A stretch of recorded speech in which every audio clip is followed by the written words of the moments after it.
नमस्कार। MSPG college Jaipura की online classes में आप सभी का स्वागत है। आज BA सेकेंड ईयर का जो मध्यकालीन भारत का इतिहास है उसी को जारी रखते हुए उसी के एक इम्पोर्टेंट टॉपिक अकबर की राजपूत नीति के बारे में आज हम आपसे चर्चा करेंगे। अकबर ने जो अपना साम्राज्य का विस्तार किया, लगभग 49-50 वर्ष तक उसने शासन संचालन किया। उस शासन संचालन और साम्राज्य विस्तार को मजबूती प्रदान करने में किस प्रकार से राजपूत शासकों ने, राजपूत सरदारों ने अकबर का सहयोग किया और अकबर ने उनसे किस प्रकार से सहयोग लिया ताकि मुगल साम्राज्य को मजबूती मिलने के साथ साथ उसका विस्तार भी हो सके और अन्य जो भारतीय शासक थे उन्होंने किस प्रकार से उनकी अधीनता स्वीकार की। तो आइए हम अकबर की राजपूत नीति के ऊपर चर्चा करते हैं। जैसा कि आप सभी को मालूम है कि हुमायूं की मौत के पश्चात अकबर मुगल सिंहासन पर बैठा। उनकी आयु उस समय 11 वर्ष की थी। धीरे धीरे जब वे वयस्क हुआ तब उन्होंने शासन सत्ता की सारी बागडोर अपने हाथों में ले ली थी।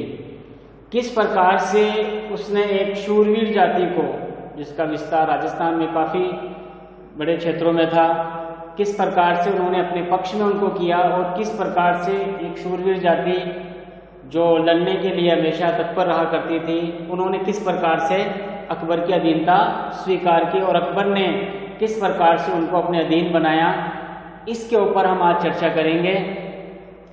जैसा कि हम जानते हैं कि अकबर को इस राजपूतों की आवश्यकता क्यों हुई, उसके पीछे कई कारण थे जिसका हम उल्लेख अब करेंगे। तो विशेषकर राजस्थान के जो राजपूत शासक थे उन्होंने किस प्रकार से अकबर की अधीनता की, उसके पीछे कई कारण बताए जा सकते हैं। तो अकबर को जो राजपूतों ने सहयोग दिया या अकबर ने उन राजपूतों से सहयोग प्राप्त किया, उसके पीछे क्या कारण थे, उनका थोड़ा सा हम पृष्ठभूमि को जान लेते हैं। अकबर चूंकि एक महत्वाकांक्षी व्यक्ति था और भारत में सर्वोच्चता, मुगलों की सर्वोच्चता को स्थापित करना चाहता था। इससे पहले जो भी मुस्लिम शासक हुए उनका निरंतर राजस्थान के क्षेत्रों पर अधिकार भी रहा। कभी राजपूत उनसे जीतते थे, कभी ये राजपूतों से जीत जाया करते थे, लेकिन इनका तुर्कों से, अफगानों से और यहाँ तक कि हुमायूं और बाबर से भी उनका निरंतर संघर्ष चलता रहता था। परंतु ऐसी क्या वजह रही कि अकबर ने उनको, उनकी शक्ति को अपने साम्राज्य के लिए यूज किया, जिसका उनके साम्राज्य को सुदृढ़ीकरण करने में, अपने साम्राज्य को सुदृढ़ीकरण करने में उनको मदद मिली।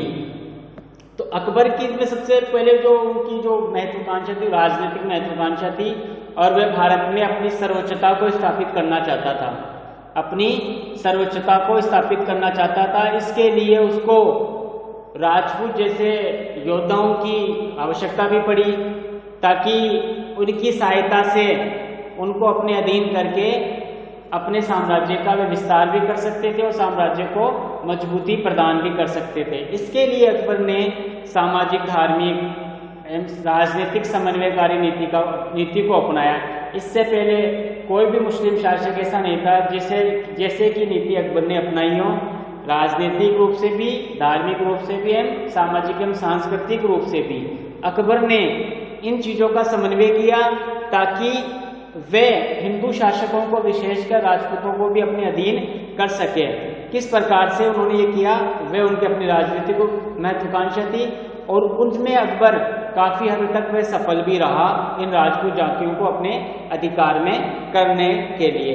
इन राजपूत जो वंश थे, चाहे वह आमेर का हो या फिर हाड़ा वंश का हो, जैसलमेर का हो, जोधपुर का हो, बीकानेर के राजवंश हो, किस प्रकार से इन्होंने अकबर की मित्रता को स्वीकार किया था। उनकी मित्रता को स्वीकार करने में मैंने जैसे कि आपको बताया कि अकबर की कुछ राजनीतिक आकांक्षाएं थी जिसको ये राजपूत शासक पूरा कर सकते थे।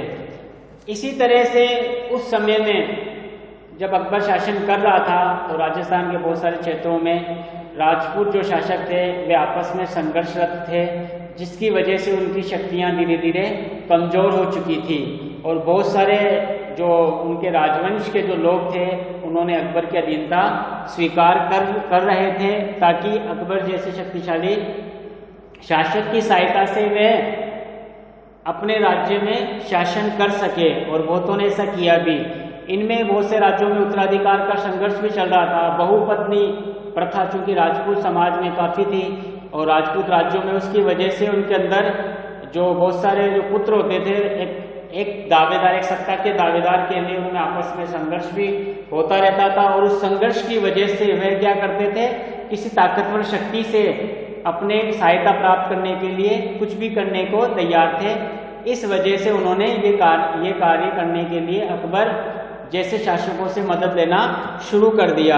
इस आपसी फूट का अकबर ने पूरा फायदा उठाया और उनको जिनको अकबर को मदद की, अकबर ने जिन व्यक्तियों को, जिन शासकों को मदद की पेशकश की, उनको उन्होंने मदद भी दी, ताकि उनको अपने अधीन करके वह अपने साम्राज्य का विस्तार कर सके और अपने साम्राज्य के अंदर शक्ति संतुलन को भी स्थापित कर सके, ताकि विद्रोह की भावना अन्य अमीरों में भी, अन्य जो मुगल सूबेदार थे उनमें भी ना फैल सके, एक शक्ति संतुलन बन सके।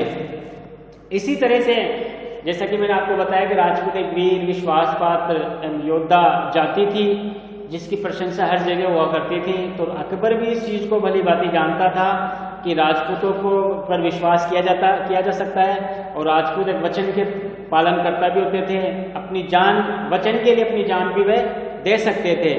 इसलिए अकबर ने सोचा कि इन जो योद्धा वर्ग है इनको किस प्रकार से अपनी ओर मिलाया जाए, क्योंकि हमें देखते हैं कि इससे पहले उन्होंने, चाहे तुर्क थे, अफगान थे या उनके जो पूर्वज थे, अकबर के पूर्वज, उनसे लोहा लिया था और उनसे संघर्ष भी किया था। परंतु अकबर ने कूटनीति से काम लेते हुए इनको अपनी ओर मिलाया और मिलाकर इनके जो सामाजिक अधिकार थे, राजनीतिक अधिकार थे, धार्मिक जो अधिकार थे, उनमें किसी भी प्रकार का उसने हस्तक्षेप नहीं किया। और उस हस्तक्षेप ना करने के कारण इन राजपूतों जो व्यक्ति थे, राजपूत शासक थे, राजपूत सामंत थे, सरदार थे, उनका विश्वास अकबर पर धीरे धीरे बढ़ता गया और इसका अकबर को बहुत ज्यादा फायदा मिला। इसी तरह से जो मुगल शासक, क्योंकि अकबर के समय एक तरह से मुगल जो सत्ता थी, जो मुगल सल्तनत थी, उसमें अभी भी अस्थिरता बनी हुई थी। जैसे जैसे अकबर ने शासन को संभाला, अकबर ने सबसे पहले उसको मजबूत करने की कोशिश की ताकि सत्ता को कोई नुकसान न हो। इस समय जो मुगलों में जो प्रमुख शासन अधिकारी थे, जो प्रमुख सूबेदार थे, वो ज्यादातर विदेशी थे, क्योंकि मुगल भी विदेशी थे और अभी सत्ता में उनको आया ज्यादा समय भी नहीं हुआ था। तो वे लोग क्या करते थे, सत्ता में हस्तक्षेप ज्यादा करने लग गए थे। कोई भी कमजोर, जैसे कि फॉर एग्जाम्पल हम बात करते हैं हुमायूं के समय, जब हम देखते हैं हुमायूं इतना ताकतवर शासक तो नहीं था, तो बहुत सारे अमीर वर्ग जो सूबेदार हुआ करते थे उनकी बातों को नकार दिया करते थे, अपनी मनमानी में करने लग जाते थे। इसी तरह से जब अकबर मुगल सत्ता की गद्दी पर बैठा, मुगल सिंहासन पर बैठा, तो प्रारंभिक वर्षों में हम देखते हैं कि उनके भी बहुत सारे जो अमीर, जो गवर्नर थे, उन्होंने विद्रोह की नीति अपनाई या अपनी मनमानी करने की कोशिश की। जैसे कि आदम खां, पीर मोहम्मद, बैराम खां जैसे जो अमीर वर्ग थे, जो सूबेदार थे, जो गवर्नर थे, जो सल्तनत के करीबी व्यक्ति थे, उन्होंने किस प्रकार से सुल्तान को प्रभावित करने की कोशिश की और उनको अपनी तरफ करने की कोशिश की और कुछ ने विद्रोही नीति को भी अपनाया। तो अकबर इन चीजों को समझ चुका था, उसकी बुद्धि तीक्ष्ण थी, वो इस बात को समझ चुका था कि एक ही वर्ग के जो लोग थे वे सत्ता पर अपनी मनमानी करते थे। दूसरी बात इसमें यह भी थी कि जो तुर्क जो सरदार थे, ज्यादातर जो मुगल सरदार थे वो भारतीय जो जनता थी, भारतीय जो व्यक्ति थे या भारतीय जो रीति रिवाज से उनकी कोई ज़्यादा इज्जत भी नहीं किया करते थे, क्योंकि वो बाहर से आए हुए लोग थे और लोकल्स जो घरेलू जो व्यक्ति थे या लोकल जो मूल निवासी जो लोग थे, उनके प्रति उनकी ज़्यादा कोई वफादारी नहीं थी। उनके प्रति उनका व्यवहार जो था उड़नता पूर्ण था, अव्यवहारपूर्ण वे कार्य किया करते थे। इसलिए अकबर ने सोचा कि इनके अंदर एक शक्ति संतुलन को स्थापित किया जाए और उन्होंने बहुत सारे जो राजपूत सरदार थे उनसे मेलजोल बढ़ाया, उनको अपने अधीन लिया। मुगल दरबार में उनको ऊंचे ऊंचे पद प्रदान किए। पद प्रदान करने के साथ साथ उनको राजनीतिक, सामाजिक और सांस्कृतिक रूप से उनको स्वतंत्र रखा गया, ताकि मुगलों के अंदर, मुगल दरबार में या मुगल साम्राज्य के अंदर एक शक्ति संतुलन बना रहे, जिसकी पूरी कोशिश अकबर ने की। और अकबर ने इनको माध्यम किसको बनाया? राजपूत शासकों को, राजपूतों को, जिन्होंने अकबर की अधीनता स्वीकार कर ली थी या अकबर के जो विश्वसनीय लोग बन चुके थे, उनको मुगल दरबार में ऊंचे ऊंचे पद प्रदान किए। और उन्हीं राजपूत शासकों ने मुगल साम्राज्य से बाहर जाकर भी मुगलों की काफ़ी सेवा की, काफ़ी साम्राज्य विस्तार किया। ये सब अकबर का एक तरह से शक्ति संतुलन बनाने का एक मौका था, जिसमें अकबर को काफ़ी कामयाबी भी प्राप्त हुई। इसी तरह से अकबर का शुरू से व्यवहार राजपूतों के प्रति स्नेहपूर्ण भी रहा था। उसके कारण यह था कि जो अकबर का जन्म हुआ था, वे अमरकोट के शासक बेरीसाल के राजघराने में हुआ था, जब उस समय हुमायूं और उनके भाइयों के मध्य उत्तराधिकार को लेकर संघर्ष चल रहा था। तो उस समय अकबर का जन्म 1542 के में जो अमरकोट के शासक के बेरीसाल, उनके यहाँ हुआ था। वो भी एक राजपूत थे, तो राजपूत परिवार में शुरू में उनका पालन पोषण हुआ था। तो इससे उनके ऊपर राजपूतों की जो उनका व्यवहार था, उनके ऊपर उनका अच्छा व्यवहार पड़ा। इसी तरह से अकबर की जो माता थी हमीदा बानो बेगम, वे ईरानी शिया परिवार से थी, काफ़ी उदारपूर्ण थी। उनके जो पिता थे काफ़ी बड़े विद्वान माने जाते थे, उनका प्रभाव भी अकबर के ऊपर पड़ा। तो इससे अकबर के अंदर एक सहनशीलता, समन्वयकारी भावना, इसी तरह से उदारपूर्ण नीति का उद्घोष हुआ। और इसी नीति का पालन उन्होंने राजपूतों से भी किया, ताकि राजपूतों को अपनी ओर जब उन्होंने मिलाया तो उनको पूरी तरह से उन्होंने छूट दी।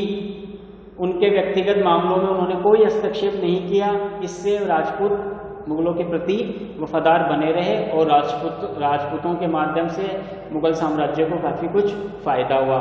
इसी तरह से हम देखते हैं कि जो अकबर के जो शिक्षक थे, उनमें एक बड़े विद्वान थे अब्दुल लतीफ़ खां, जो ईरान के शिया समुदाय से थे। इसी तरह से उनके जो गुरु भी थे, राजनीतिक गुरु भी बोल सकते हैं, बैराम खां, उनका प्रभाव भी अकबर के ऊपर काफ़ी पड़ा था। उनकी वजह से भी अकबर को कूटनीति विचारों में एक दूसरे को किस तरह से मिलाया जाए, किस तरह से अपने लिए उनको उपयोग किया जाए और सामने वाले को भी ज़्यादा तकलीफ ना दी जाए। तो अकबर ने राजपूतों के प्रति भी, अपने जो शिक्षक थे उनसे भी वह प्रभावित हुआ करते थे और अपना काम निकालने के लिए उन्होंने राजपूतों से एक मित्रता का व्यवहार किया। हालांकि सर्वोच्चता तो मुगलों की ही रही, यानी कि सर्वोच्चता को अकबर ने बनाए रखा, केवल उनके अधीन रहकर उनको फ्री हैंड रखा गया और उनको उन्होंने जो काम दिया उनको करने के लिए वो राजपूत जो भी शासक थे उनके लिए वे काम करते रहे। इस तरह से अकबर ने राजपूतों के प्रति जो नीति अपनाई और जो राजपूत उनके सहयोगी बने या राजपूतों को उन्होंने अपने सहयोग में लिया, ये उनको अपने दरबार में जो ऊंचे ऊंचे स्थान प्रदान किए, बड़े बड़े मनसब प्रदान किए, उसके पीछे ये कुछ कारण अकबर के रहे होंगे। हम चाहते हैं इसी तरह के कारण उनमें रहे होंगे। अब अकबर ने इनके साथ एक अच्छा व्यवहार किया और इनको अपनी तरफ मिलाया और मुगल साम्राज्य को इन राजपूतों की शक्ति का बहुत ज़्यादा फायदा हुआ। अकबर ने क्या किया, इनको कई तरीकों से अपने अधीन रखा। एक अकबर की जो नीति थी वैवाहिक संबंधों के द्वारा, राजपूतों से कुछ राजपूत घरानों से उन्होंने वैवाहिक संबंध स्थापित किए। इसका फायदा अकबर को काफ़ी मिला, इससे उनके अंदर एक पारिवारिक संबंध बन गए और अकबर ने उनका जो एक वफादार जो जाति थी, जो शूरवीर जाति थी, उनको किस तरह से अपने अधीन किया, उसका उल्लेख थोड़ा सा करते हैं। जैसे कि आप सभी को मालूम है, अकबर के जो सबसे पहले जो राजपूत घराने से संबंध स्थापित हुए, जब वे शासक बना तो 1562 में जब वे अजमेर ख्वाजा मोइनुद्दीन चिश्ती की दरगाह पर जियारत के लिए जा रहा था, तो रास्ते में आमेर के कछवा जो शासक थे बहारमल, अथवा बिहारी मल भी बोलते हैं, उनसे दोनों की मुलाकात हुई और बिहारी मल ने चूँकि अपनी आंतरिक परिस्थितियों के कारण वैसे काफ़ी परेशान थे, तो उन्होंने अकबर की अधीनता स्वीकार करना बेहतर समझा। तो उन्होंने 1562 में स्वयं आगे आकर अकबर की अधीनता स्वीकार की और अपनी पुत्री का विवाह भी अकबर के साथ करने की कोशिश की। अकबर ने भी इसको स्वीकार किया और अकबर ने, जैसे कि मैंने आपको शुरू में बताया था, उन्होंने अपने विचार उन लोगों पे नहीं थोपे, उनके सांस्कृतिक, सामाजिक, धार्मिक जो भी रीति रिवाज थे उनको स्वतंत्र रखा गया और स्वतंत्रता के साथ वे पालन करते रहे। आमेर का जो कछवा राजवंश है वह मुगलों का सबसे वफादार, सबसे करीबी राजवंश राजपूतों में रहा है। जैसे कि हम देखते हैं बिहारी मल जो भारमल था, उन पर अकबर को इतना विश्वास था कि अकबर जब भी अपने राजमहल से पलायन और कहीं जाने के लिए, चाहे वह युद्ध के लिए जाए या फिर और कहीं अभियान के लिए किसी कारणवश राजमहल दिल्ली राजधानी से बाहर जाए, तो बिहारी मल भारमल को राजमहल और उसके पूरे जो राजधानी है उसकी जिम्मेदारी देकर वे जाया करते थे। इस तरह से पता चलता है कि अकबर किस प्रकार से कछवा राजवंश पर पूरा विश्वास करता था। उसके बाद हम देखते हैं कि मानसिंह ने भी और उनके पिता जो भगवान दास थे उन्होंने भी किस प्रकार से, उनसे भी अकबर ने किस प्रकार से अपना काम लिया और उन्होंने भी किस प्रकार से मुगल दरबार की सेवा की और ऊंचे ऊंचे पद उनको प्राप्त हुए। इसी तरह से कछवा राजवंश के अलावा अकबर के जो वैवाहिक संबंध स्थापित हुए, जिन्होंने राजपूत नीति को तय किया, राजपूतों से संबंध को तय किया, उनमें हम बात कर सकते हैं जैसे कि जैसलमेर, जोधपुर, बीकानेर आदि राजघरानों ने भी अकबर के परिवारों के साथ वैवाहिक संबंध स्थापित किए।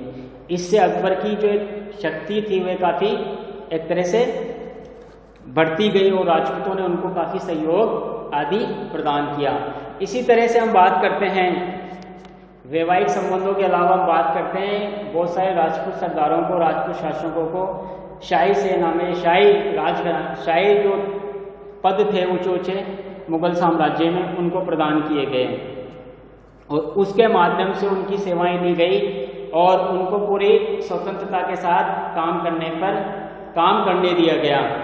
हम ये देखते हैं कि जिन राजघरानों ने वैवाहिक संबंध स्थापित नहीं किए लेकिन उन्होंने अकबर की अधीनता स्वीकार कर ली थी, तो उनको भी अकबर ने ऊंचे ऊंचे पद प्रदान किए और उन्होंने मुगल साम्राज्य से बाहर जाकर भी मुगलों की सेवा की और उनके माध्यम से मुगल साम्राज्य को काफ़ी मजबूती प्रदान हुई। मुगलों के अंदर शक्ति संतुलन भी स्थापित हुआ, क्योंकि जो मुस्लिम अमीर वर्ग था, अब उनकी जो एक तरह से एकाग्रता थी, उनकी जो एक तरह से ऊंचे पदों पर जो पकड़ थी वह पकड़ धीरे धीरे कमजोर होती गई और शक्ति संतुलन के हिसाब से राजपूतों को भी उनके बराबर ऊंचे ऊंचे पद प्रदान किए गए, जिससे अकबर और मुगल साम्राज्य को काफ़ी फायदा हुआ।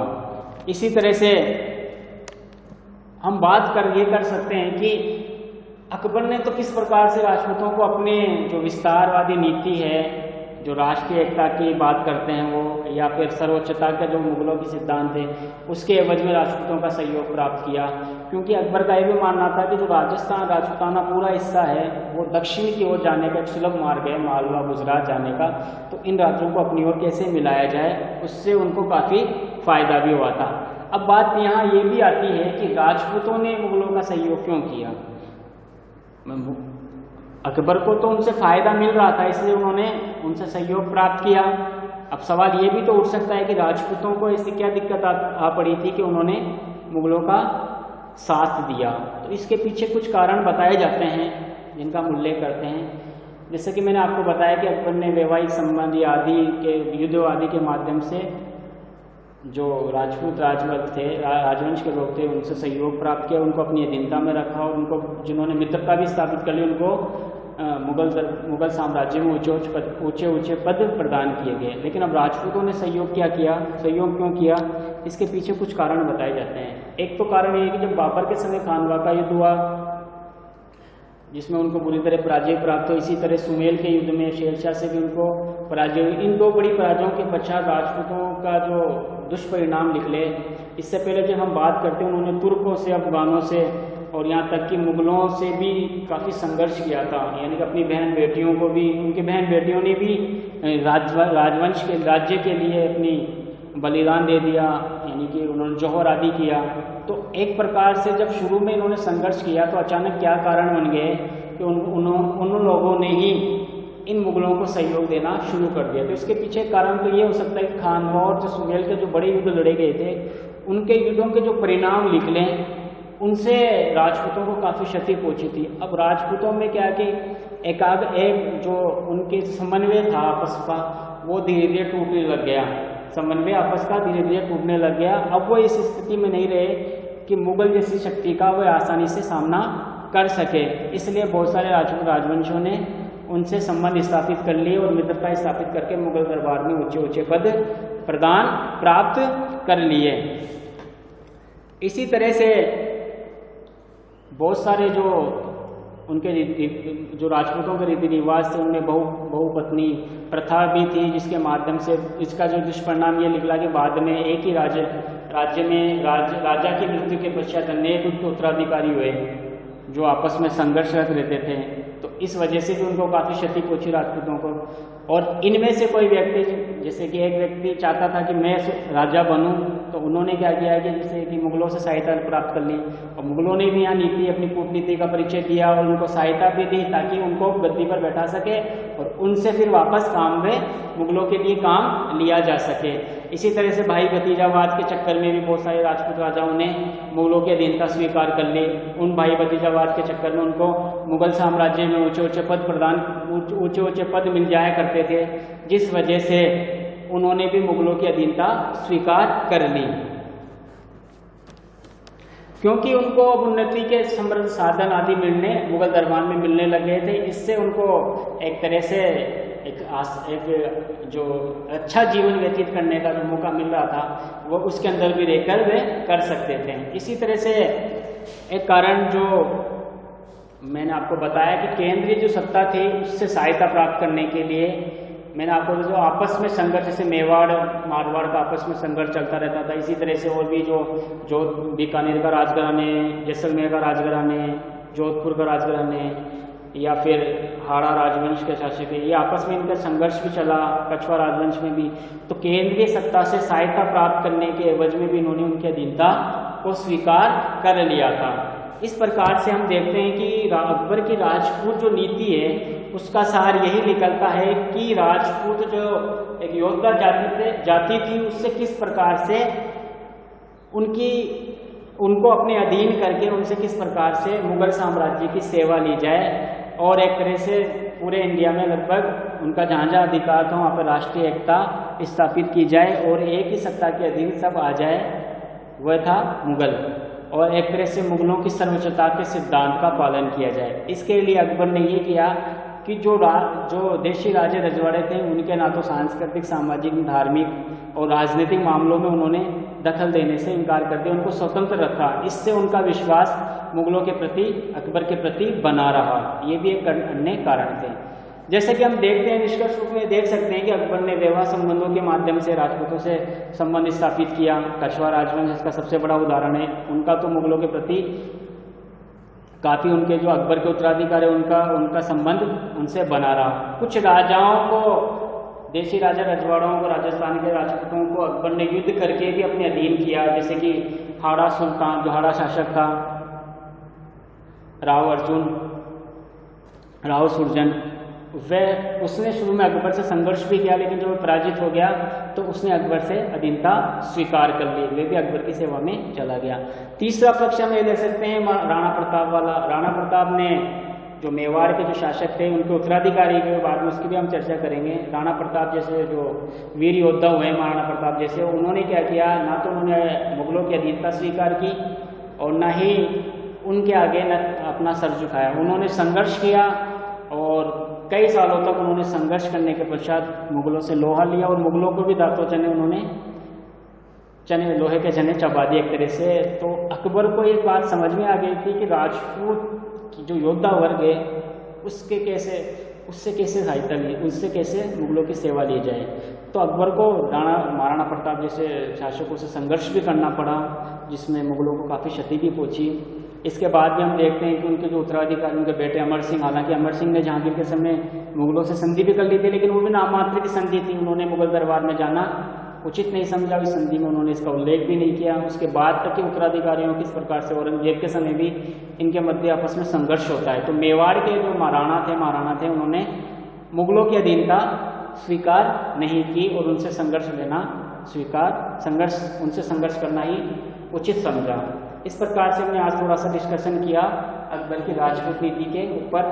सार यही है कि अकबर संपूर्ण भारत में जो मुगलों की सर्वोच्चता का जो सिद्धांत है उसको लागू करना चाहता था और मुगलों के अंदर एक शक्ति संतुलन भी बनाना चाहता था, जिसकी राजपूत जैसी जाति उनको मिली और इनके वजह से उन्होंने अन्य जो मुस्लिम अमीर वर्ग थे उनके समकक्ष उनको भी लगाया ताकि वे विद्रोही ना बन सके और एक तरह से शक्ति संतुलन मुगल दरबार में बना रहे। इसी तरह से दक्षिण के राज्यों को और अन्य भारतीय राज्यों को जीतने में इन राजपूत जातियों का सहयोग प्राप्त कर सके। तो आज के लिए इतना ही, अगले क्लास में फिर से अलग टॉपिक के साथ मुलाकात होगी। धन्यवाद।